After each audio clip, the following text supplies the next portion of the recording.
What's the meaning of biannual?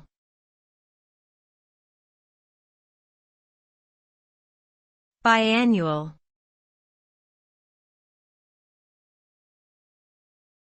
Biannual.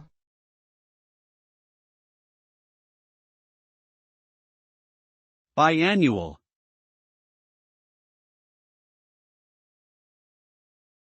Biannual.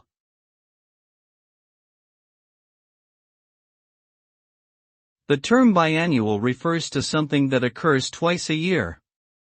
It is often used in reference to events or occurrences that take place on a regular basis, such as biannual conferences, biannual reports, or biannual checkups.